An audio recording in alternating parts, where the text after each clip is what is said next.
In 1835, in a forgotten corner of Vermont, a girl named Marion Crane became the center of a silence so complete, it swallowed her sister whole. Constable's report would later note the quiet. It was a vicious, biting quiet, the kind that settles deep in the bones during a Vermont cold snap. He'd been called to the Crane farmhouse on the 2nd of December, not for a crime, but for an absence. The home of Eliza Crane and her twin nieces, Marion and Margaret, was a study in severe order. No chairs overturned, no signs of a struggle. The floorboards had been recently swept, the grain of the wood clean and pale against the gray morning light. The bedding on the two small cots was folded with a precision that felt less like tidiness and more like a statement. It was a room that insisted nothing was wrong, insisted so loudly that the silence itself became a scream. But the constable, a man named Gable who had seen his share of winter tragedies, felt the wrongness in the air like a change in pressure before a storm. It was in the way the remaining twin, Marion, sat on a stool by the cold hearth, her hands perfectly still in her lap, her eyes fixed on nothing. It was in the way her guardian, Eliza, spoke in clipped, rehearsed sentences, her gaze never quite meeting his. The room was a carefully constructed lie. And every lie has a flaw, a single point where the truth begins to bleed through. For Constable Gable, that flaw was a starburst fracture in a single pane of glass in the back window, the shards still resting on the outer sill, pointing away from the house, as if something, or someone, had been pushed out from within. Just below that broken window, out in the frozen yard, were two small, almost insignificant scuffs in the thin layer of snow. They weren't footprints. Not really.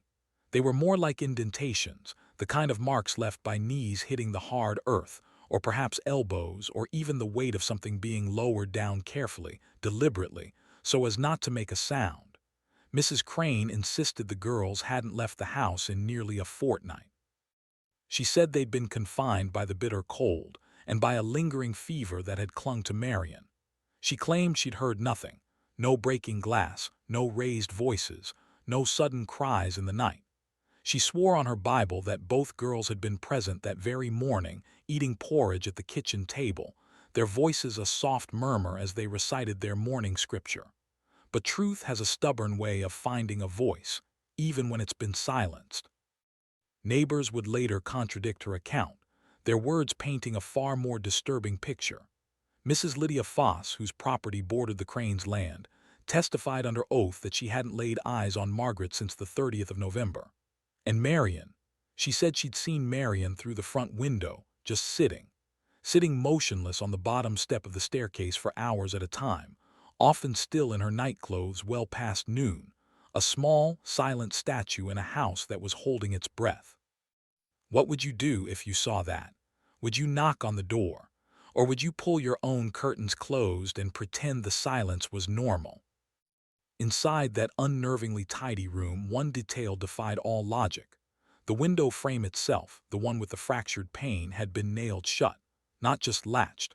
4 heavy iron nails had been driven at a downward angle through the sash and into the frame, 2 on each side. The wood around them was splintered, the force of the hammer blows still evident.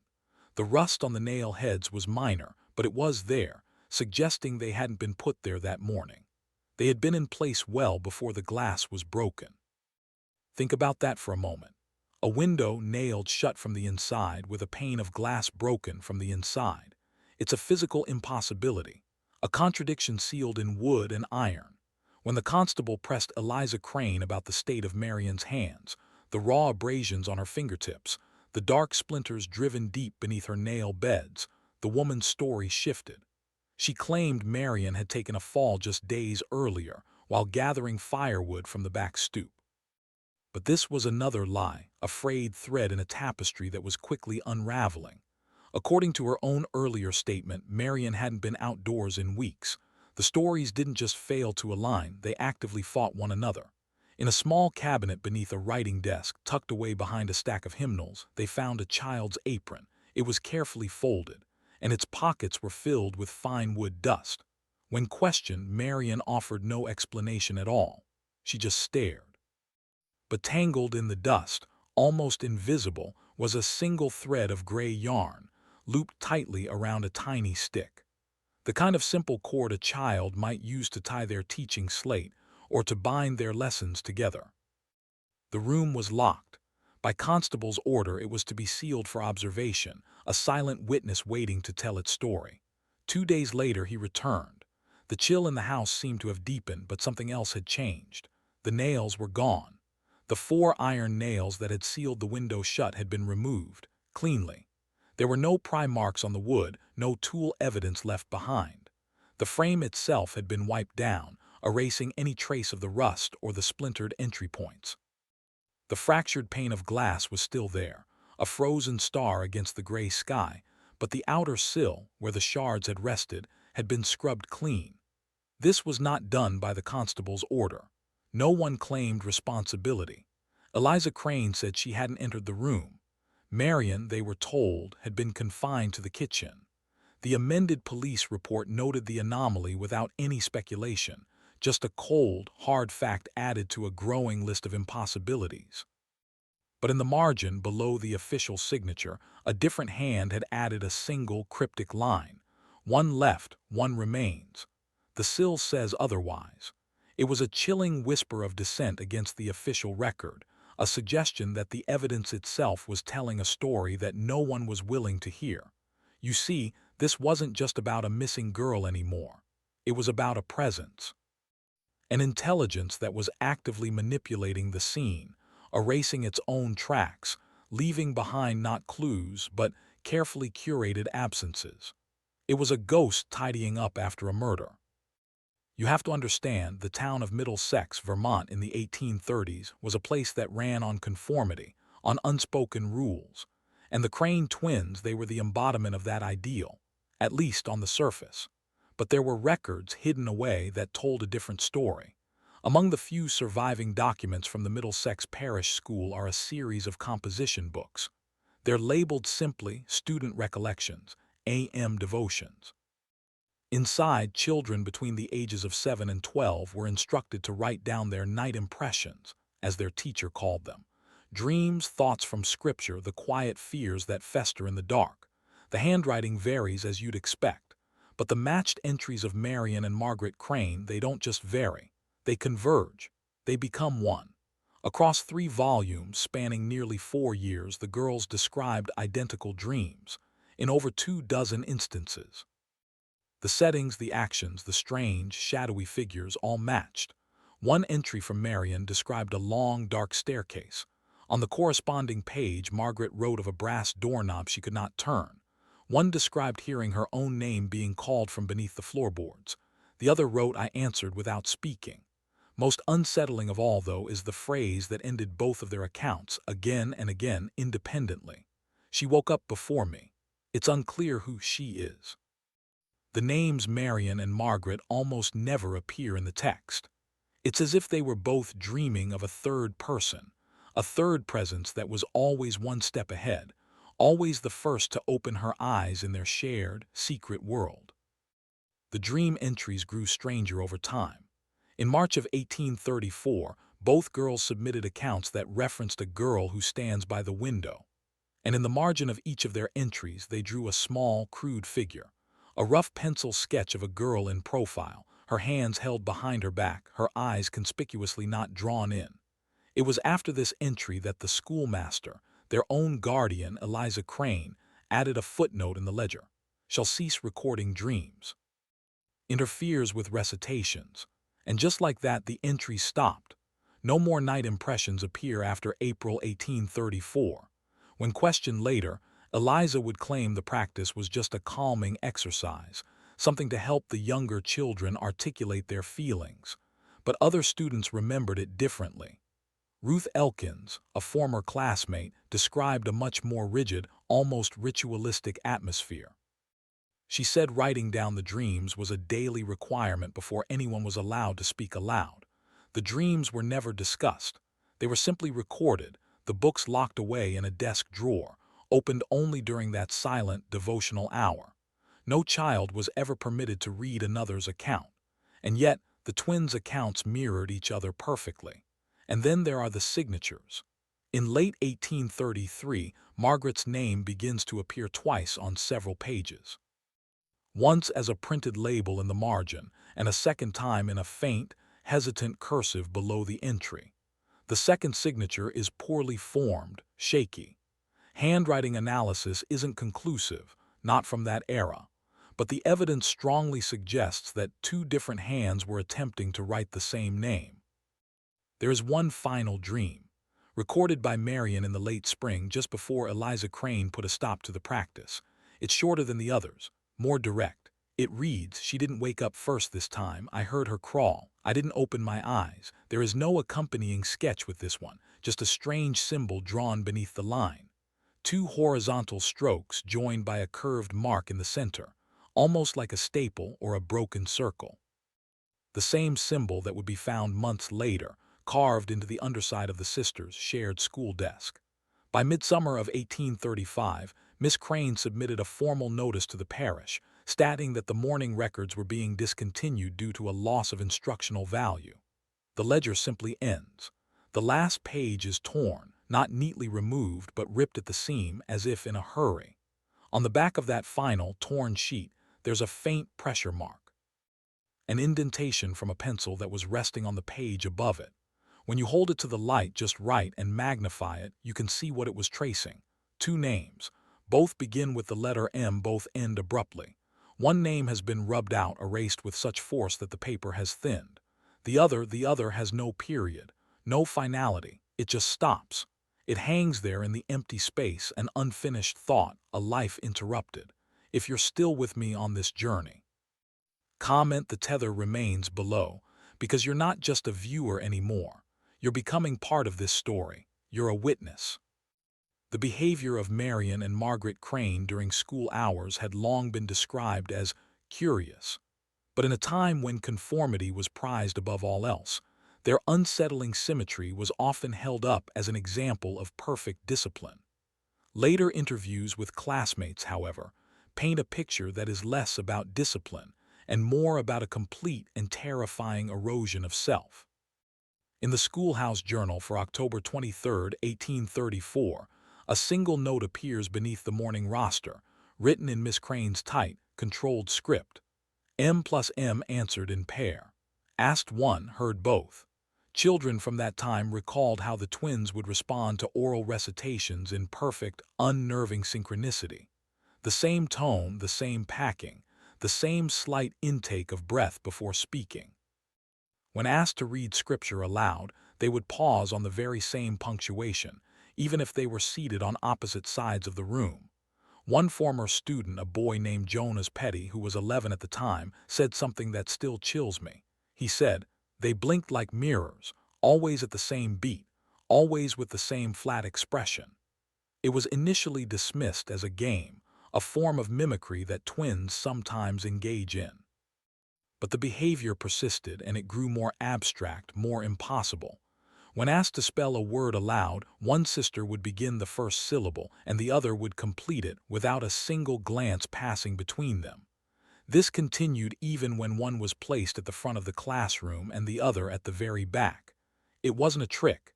It was something else, something colder. A report filed by the Reverend Thomas Birch, who visited the school in early 1835 during a parish review, contains a line that is both poetic and deeply disturbing. In a personal letter, he wrote, "The girls Crane speak as if one mouth from two stems, like two lanterns from the same wick." The poetry, however, was a mask for a much deeper concern. In a second private letter sent to the diocese, a letter that was archived but remained uncirculated for over a century, he was more blunt. He wrote, "There is no evidence of demonic behavior in the classical sense, yet I am unsettled. The girls seem to anticipate one another not with affection but with necessity. One begins what the other must finish. It is not performance. It is something colder, more mechanical, as if they are two hands belonging to a single, unseen mind." This same period marks the first documented instance of physical mirroring between them. On January 14, 1835, Margaret arrived at school with a bandaged ankle, her gait noticeably uneven. That same morning, Marion, who was completely uninjured and made no complaint of pain, walked with a matching limp. When the Reverend asked her to explain it, she said only, "We practiced this at home." 2 weeks later, the reverse happened. Marion developed a fever and was kept home for 2 days. Margaret, who was by all accounts perfectly healthy, remained seated throughout every class, refusing to move even for recess. Her hands stayed folded in her lap, her eyes were lowered. When she was addressed, she would answer only in the present tense, as if the questions were still being asked in real time to someone else in another room. These anomalies, this strange and escalating mirroring, never resulted in any disciplinary action. Their guardian, Eliza Crane, simply brushed it all aside. She attributed their bizarre coordination to what she called twinned instruction. In a letter to the parish board that winter, she wrote that the girls were more alike in spirit than most care to admit, and that separating them during lessons caused them both emotional agitation. But what was really happening in that classroom? In the back cabinet of the school, a cabinet that remained sealed until a county restoration in 1862, inspectors found two identical teaching slates, and on each faint traces of a lesson that had been scratched too hard into the surface, a lesson that appears in no official curriculum of the time. The lesson read, "Name your shape, name your sound." The handwriting did not match that of either of the girls. Taped to the underside of one of these slates was a tiny scrap of cloth, torn from the hem of a dress, and on it, in faded pencil barely legible, were 5 words. "She said it before I could." A disturbing real-world quote from the era comes to mind, from the medical journals of Dr. Benjamin Rush, who wrote in 1812, "The mind, in some states of union with the body, seems to be capable of a sympathy so complete as to destroy the separate consciousness of the individual." Was this what was happening to Marion and Margaret? A sympathy so complete it was erasing them. The Middlesex Parish School reopened in the spring of 1836. It had been closed for nearly a year following the quiet, unofficial suspension of Miss Eliza Crane. No charges were ever brought against her. No public notice was posted. She simply vanished from the record. The new schoolmaster was a man named Leland Graff, a retired educator from Hartford. He was advised not to disturb the upper storage cabinet and to use the existing seating chart. It was during his first week, while performing the mundane task of sweeping beneath the front row desks, that Graff made a discovery. There, gouged deep into the underside of the shared wooden bench where Marion and Margaret Crane once sat, was a long, erratic cut. It was approximately 17 inches in length, beginning beneath the left leg rest and extending in a slow, deliberate curve toward the right, forming a crescent that stopped just shy of connecting with itself. The wood was splintered, the mark uneven, as if it had been cut not with a single, fluid motion but with repeated, obsessive scraping. Graff assumed it was just childish graffiti, but when he tried to trace it with chalk, something strange happened. The chalk didn't just highlight the mark, it completed it. The line became an unbroken, precise, and cleanly arched shape. It was a single, deliberate gesture that physically connected both of their seating areas. A tether, a bond carved in wood. What made the carving even more unsettling was its position. The desks were bolted to the floor. For a child to create such a mark, they would have had to lie on their back beneath the bench, working from a painfully difficult and awkward angle, scraping upwards for hours. No student reported seeing the damage being made. No prior instructor had ever recorded its presence. Graff searched the schoolhouse for any tool that could have made such a gouge. A jackknife, a woodworking tool, anything. He found nothing. And there were no signs of tampering with the floorboards nearby. The mark was old. Its edges were darkened with age. It had not been made recently, and yet it had never been documented. It was a secret history, hidden in plain sight. Graff filed a quiet memo about it, which was never officially recorded. But in his private ledger, discovered years after his death, he wrote a short, chilling entry that remains the only first-hand observation of the carving's possible meaning. He wrote, "An arc like a tether to join what is not two, seems not a design but a path." Within a week of finding the mark, Graff repositioned the desks, separating them. The original seats were never occupied again during his time as schoolmaster. He later removed them entirely and stored them in an outbuilding. Those desks are now preserved in a historical depot, cataloged as anonymous artifacts. But if you look closely on the underside of one leg rest, there is a second line, much fainter, almost erased, scratched lightly beneath the main arc. It reads, "Begin where she left off." Let's go back to the morning of December 3rd, the day Margaret Crane was discovered missing. In her handwritten testimony, Eliza Crane recounted the routine she had maintained with the twins for years. Each morning, midday, and evening, she would prepare two identical plates of food and deliver them to the small upstairs bedroom the girls shared. She would leave the trays on a folding table between their beds. She never remained while they ate. The following morning she would retrieve the trays, and she claimed, without fail, both would be scraped clean. But that changed on December 3rd. The breakfast that morning was rye toast, milk, and pear preserve. When Eliza went to retrieve the trays, one had been wiped clean as usual, but the other was untouched. The spoon was still tucked neatly beneath the napkin. The food hadn't been eaten. But what was truly bizarre was the position of the tray itself. It had been flipped completely upside down and was resting near the foot of the second bed. The toast was flattened beneath it, and the pear preserve had soaked into the floorboards, leaving a dark, oval stain that would never fully come out. Eliza noted this in her log, but she didn't report Margaret missing. Not yet. She claimed Marion had told her that her sister was simply sleeping late. The room was dim, the windows covered in frost, and the blankets on Margaret's bed were pulled up tight, a slight indentation visible in the pillow. Eliza said she simply assumed the girl had risen and gone to the privy, but the evidence of that second tray told a very different story. It wasn't just uneaten. It was a refusal, a statement. When parish investigators finally examined that overturned tray 2 days later, they found something else. On its underside, a pattern of fine scratches had been etched into the wood, 5 parallel lines, irregularly spaced as if they'd been made with the tines of a dull fork or perhaps small fingernails. The marks were fresh, but the fork from the room showed no signs of wear, and no other utensils were missing from the house. There was also the matter of the second spoon, the one from the uneaten tray. Its bowl had been inverted, pressed downward into the napkin with what seemed like deliberate force. When the investigator unfolded the cloth, they discovered faint graphite residue beneath it, forming partial letters. D, R, A, M. The letters were not completed.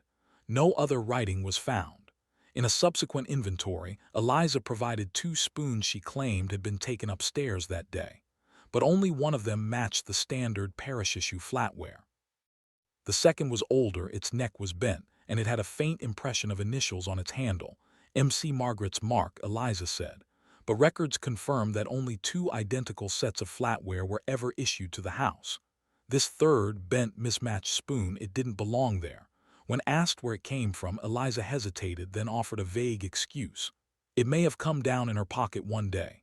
The girls had odd habits. The tray was later placed into storage. When a county historian reviewed it in 1891, its catalog tag contained a single line that had never appeared in the original police record. It read, "Second plate refused." The letter arrived during a thaw, one of those strange midwinter reprieves when the snow turns to slush and the world seems to hold its breath. The postmaster, Eli Witcher, would later recall that the envelope bore no return address but had been routed through the Montpelier sorting depot. The destination was written plainly in a narrow, slanted black ink, for M+M Crane. The handwriting was inconsistent, the pressure uneven, suggesting a left-handed writer, perhaps wearing gloves. Witcher also claimed the envelope was already damp when it arrived. Not from rain, but as if it had been submerged in water even briefly. The paper inside was buckled, but the ink hadn't run. When Eliza Crane was handed the letter, she reportedly paused, a look of what Witcher described as premature recognition on her face, as if she already knew its contents. She opened it right there in front of him. Inside was a single folded sheet of paper. No salutation, no date, no signature. Just one line centered on the page, "She walks under now." The phrase was unattributed. There were no other markings, But what drew the most attention, what would become a point of obsessive focus, was the postage stamp. It was a common 5-cent New York issue, but its corner had been bent inward, folded under with deliberate care before it was ever mailed.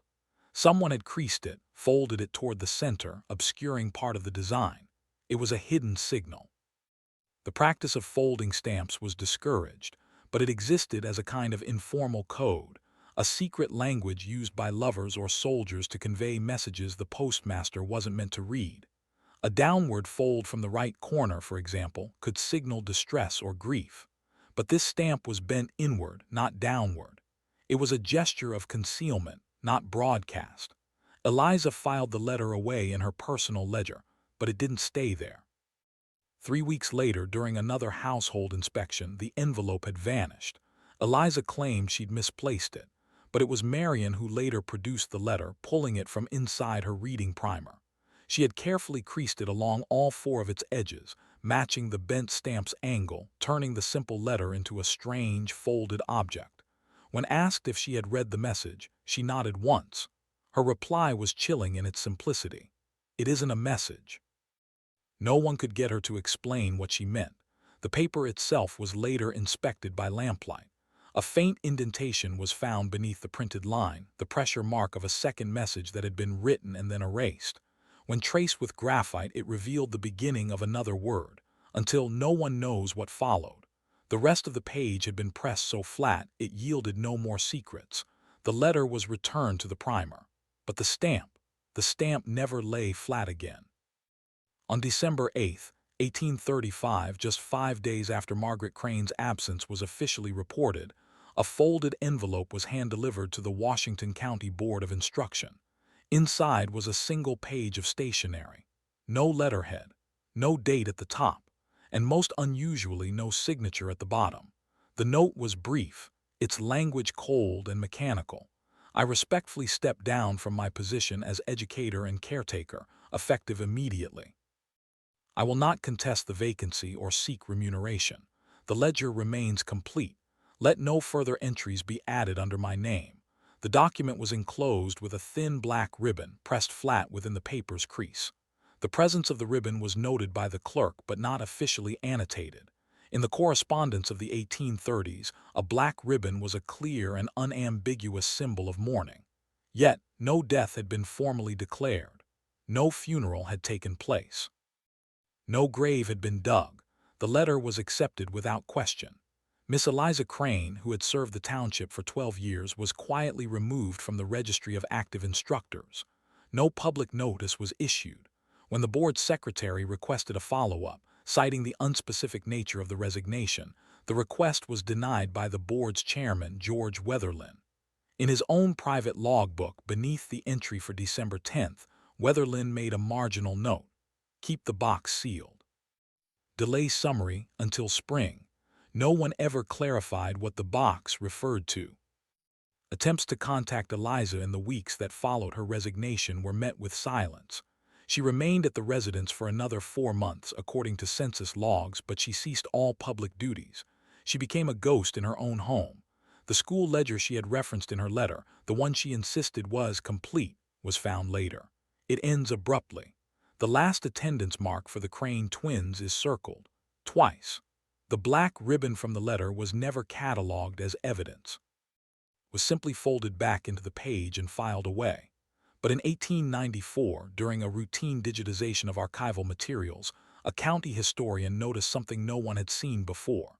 The reverse side of the ribbon had been scored with a pin, tiny puncture marks, arranged in a line too uniform to be accidental.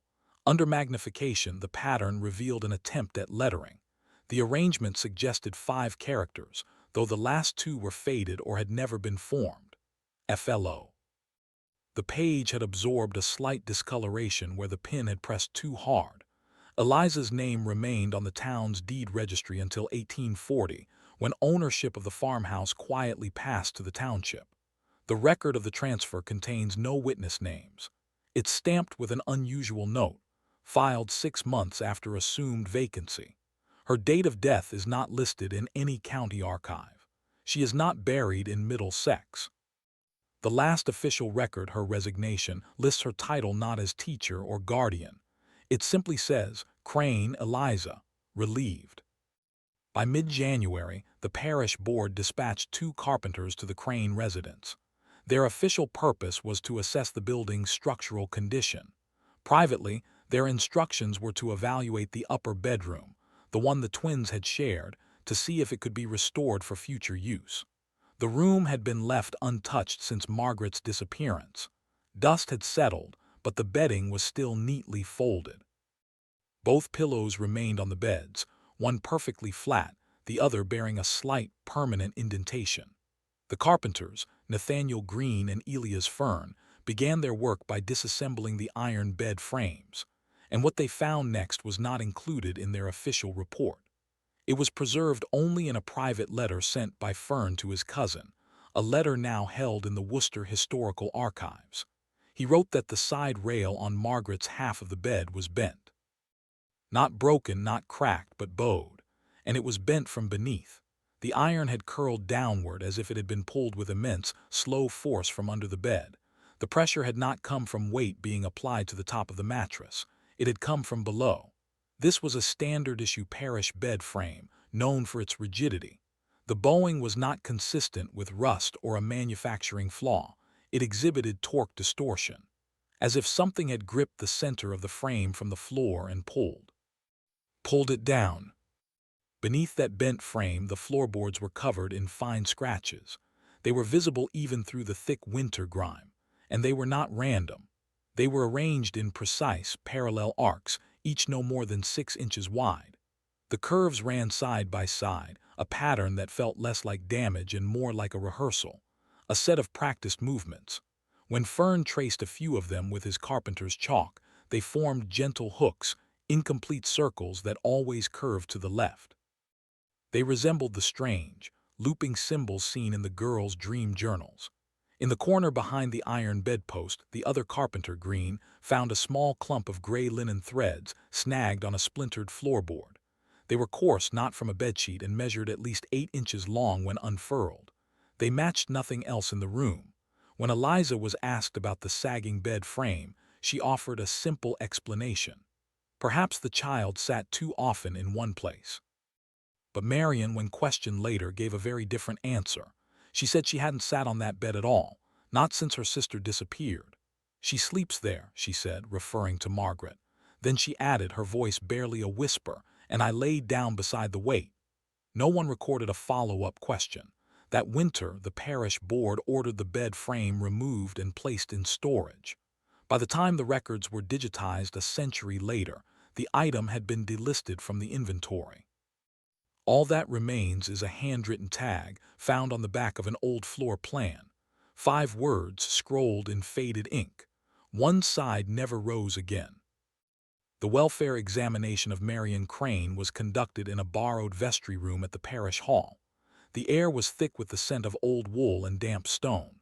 There is no surviving transcript of the interview, only a summary entry in the county relief logbook, initialed by a midwife named Ellen Hatch. Her entry is clinical, but the details are harrowing.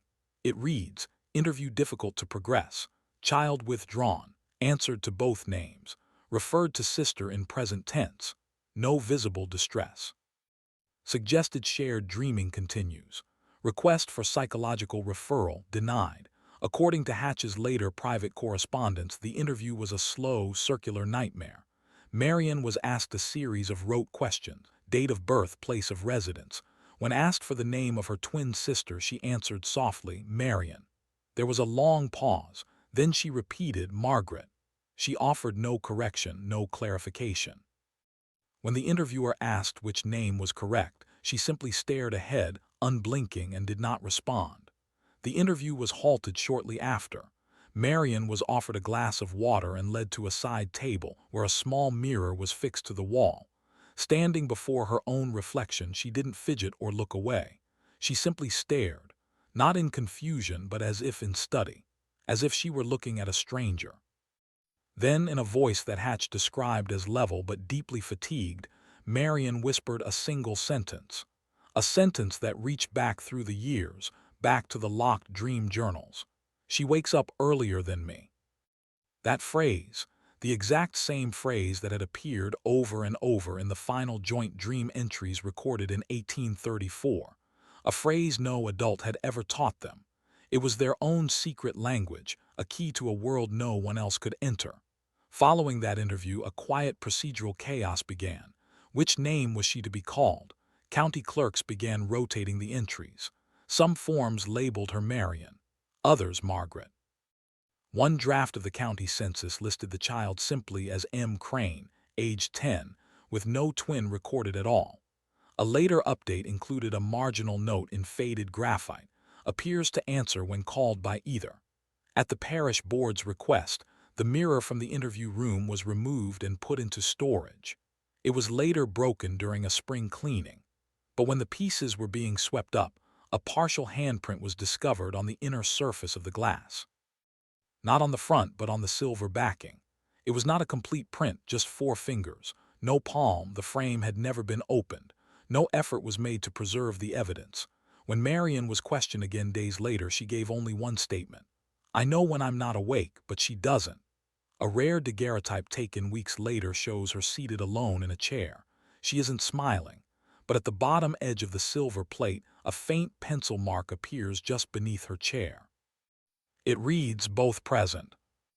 Every town clerk knew the tedium of consolidating the education logs for the annual parish review. It was a job of missed names, illegible signatures, and fluctuating enrollment numbers. But in 1835, when Elias Knowlton began his review of the Middlesex ledger, he found something that wasn't just tedious. It was wrong. He found the pencil marks. They were faint, deliberate, and easy to miss, running down the outermost margins of the attendance ledger. Thin graphite ticks, no longer than a fingernail, arranged in pairs. From October 1834 right through to December 1835, they appeared with mechanical precision, always in even numbers, always grouped 2 by 2, right beside the weekly entries for Marion and Margaret Crane. Most weeks had 4, 6, or 8 paired lines next to their names. No explanation, no key. Just the silent, steady rhythm of the marks. Only one week broke the pattern. The final week of Margaret's recorded attendance. On the entry for December 3rd, the day she vanished, the margin held a single, unpaired line. Still vertical, still aligned with the others, but utterly alone. No one had noticed it during the initial investigation. It bore no initials, no corrections. It was just a quiet testament to a rupture in the pattern. A life subtracted from the equation. Knowlton at first suspected it was just idle scribbling, a restless student or a teacher's nervous habit, but the pattern was too consistent. No other student's name had any similar notations. The marks only appeared next to the Cranes, and only during instructional weeks. Intrigued, he ran his pencil lightly along the edge of the page and discovered that several of the marks weren't just written on the paper, they were impressed into it. Someone had used significant pressure, perhaps pressing through the closed cover of the book. The depth of the indentations varied, but the single, unpaired mark from December 3rd appeared deeper than all the rest, as if the hand that made it had paused, pressed down hard, and lingered. Knowlton brought the ledger to the town select board, but it was dismissed as a non-essential detail. No mention of the marks was added to the official record. But in a private letter to the county registrar, Knowlton recorded a different, even stranger observation. On the reverse side of the ledger's final page, he noticed a small, circular smudge, the size of a thumbnail. When he held the page up to the light, he could see the faint outline of a rubber nub from a slate pencil eraser, and within that smudge the faint, half-erased loop of a cursive M impressed just below it, a second mark. A horizontal line, shallow, crossing the base of the loop. Not a letter, not a name, just a symbol that had been started and then stopped. He did not record it. The following spring, Knowlton resigned. In his private notes, he wrote one final line beneath a tracing of the ledger margin, even numbers always, until she wasn't. The note was found by Deacon Molly. He'd been assigned to inventory the unused rooms of the Crane residence before the property was reassigned. By then, the old schoolroom hadn't been entered in weeks. The windows were boarded up for the winter, the fire grate cold and black. Miss Eliza Crane's teaching desk at the far end of the room remained locked. He pried it open with a hearth tool. Inside were the mundane artifacts of a forgotten classroom: chalk stubs, a teacher's bell with a broken clapper, a spool of gray twine. And folded between the pages of a reader's manual was a single sheet of blue-tinged stationery.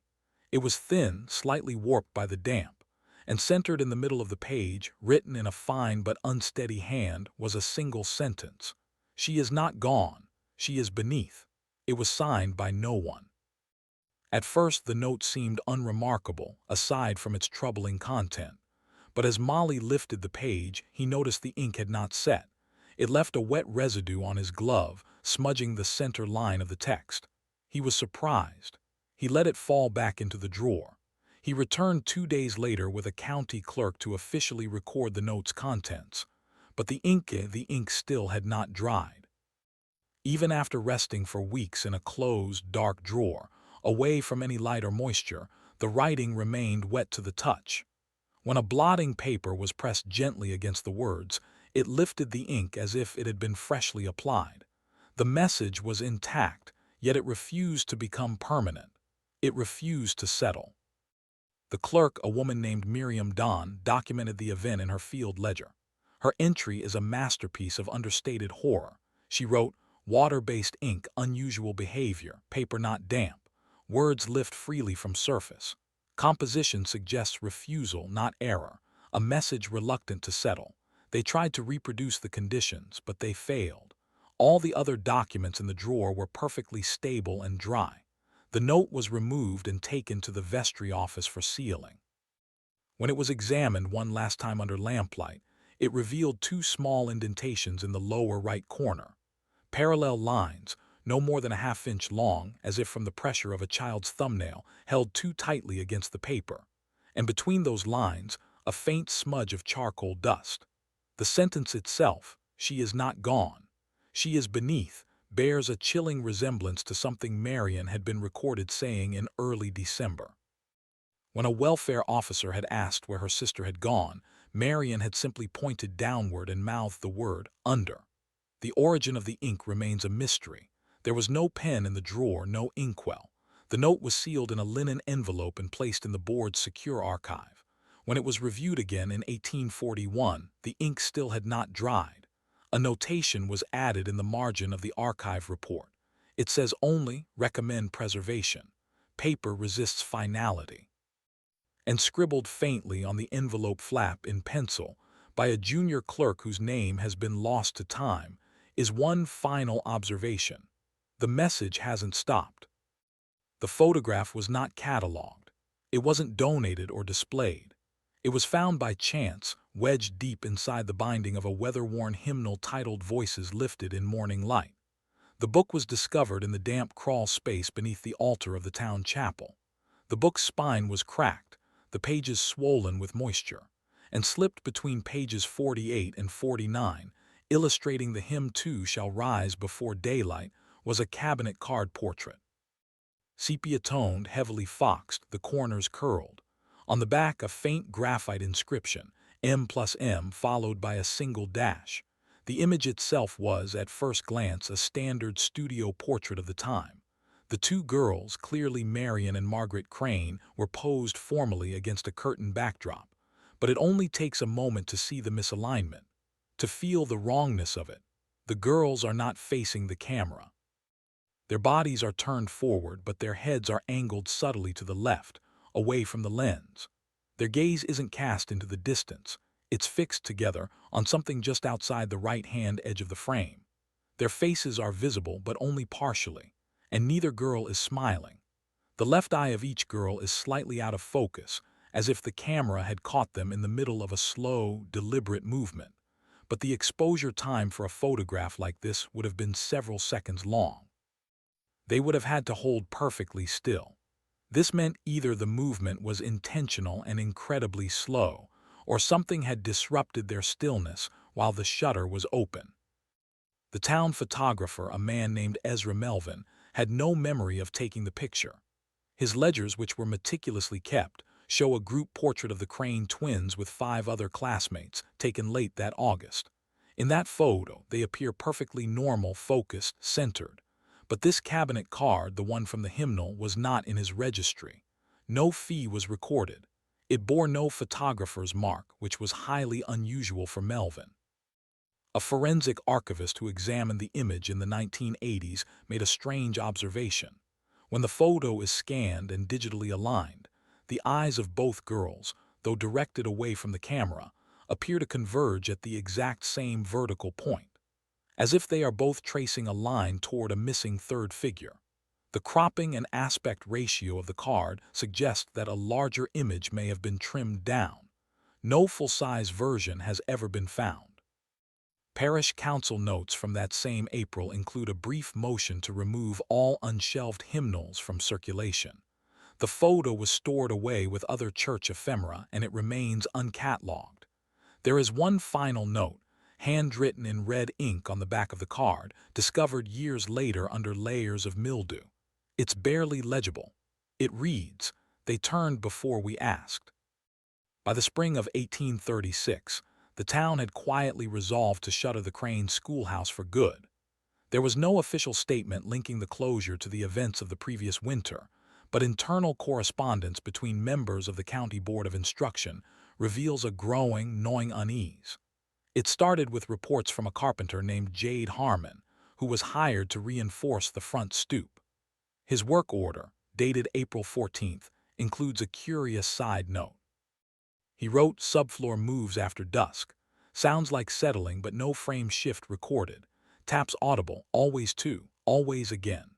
Harmon claimed that the floorboards along the front row of desks, the section where Marion and Margaret had sat, would not hold fast. He would apply fresh nails, set screws into the joists, and return the next morning to find them backed out. Not missing, just loosened and laid neatly on the floor beside the very boards they were supposed to have secured. The town clerk blamed wood contraction from the spring thaw, but Harmon insisted the movement was selective, limited to that same 6-foot section of floor. The original blueprint showed no crawl space beneath that section of the schoolhouse. The foundation was solid stone. When the subfloor was temporarily pried up, they found no cavity, no water damage. But two of the floorboards bore a series of faint, repeating indentations. Small, oval impressions, arranged in pairs, every 8 inches. The decision was made to reseal the boards with tar and pitch, a method usually reserved for barn lofts. A desperate measure.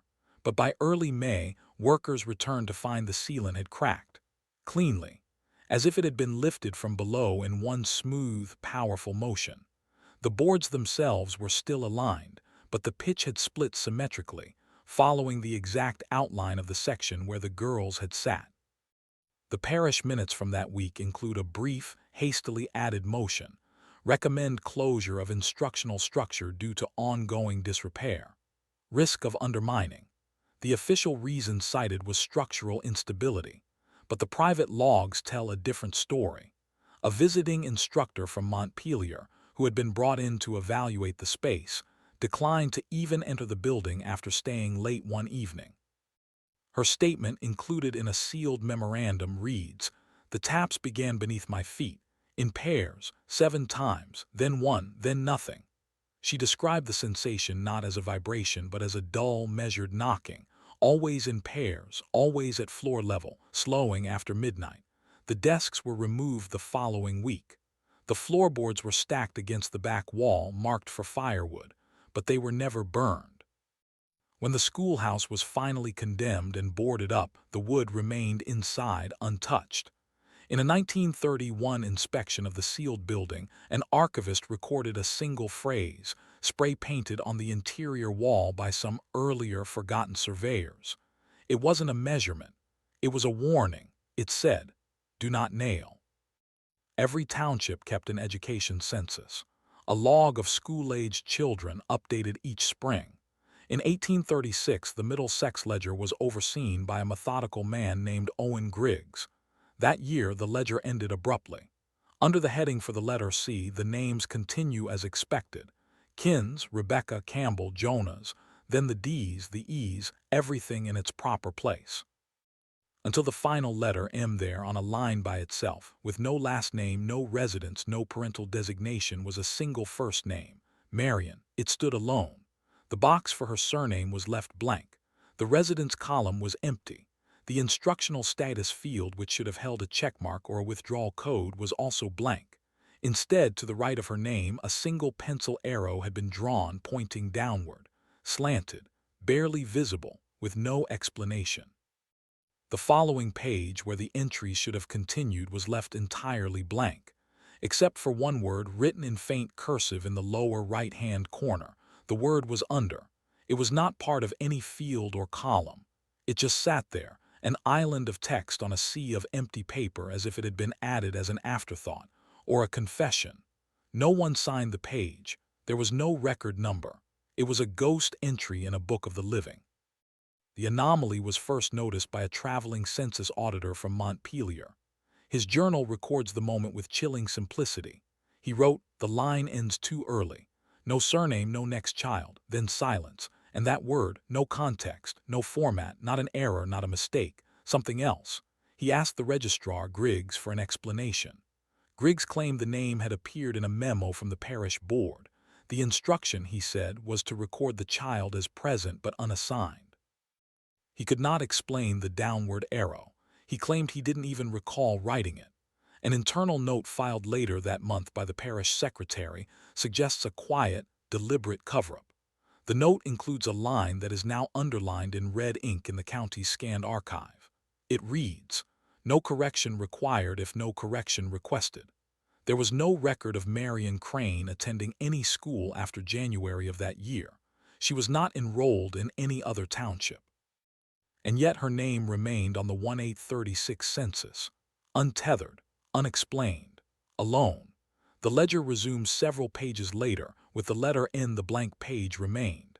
In 1907, during a restoration project, a clerk found that the pages of the old ledger had stuck together from the damp. When he carefully separated the M page from the blank one that followed, he found that the word under had left a faint transfer mark. Not just on the corner, but across the entire blank page. An invisible imprint that formed no word, only a shape. A loop, then another, then nothing. Some stories don't end. They just go quiet.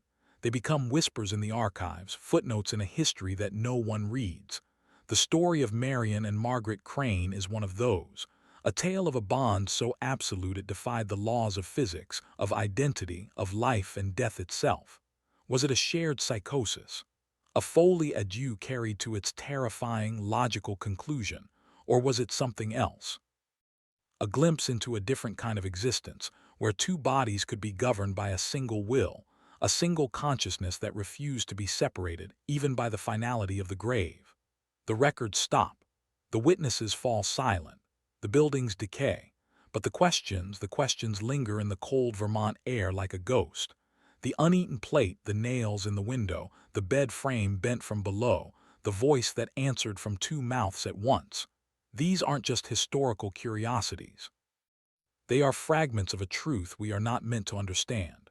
A truth that suggests the boundaries of the self are far more fragile than we believe. That perhaps, for some, there is no I, only we. And what happens when one half of that we is taken away?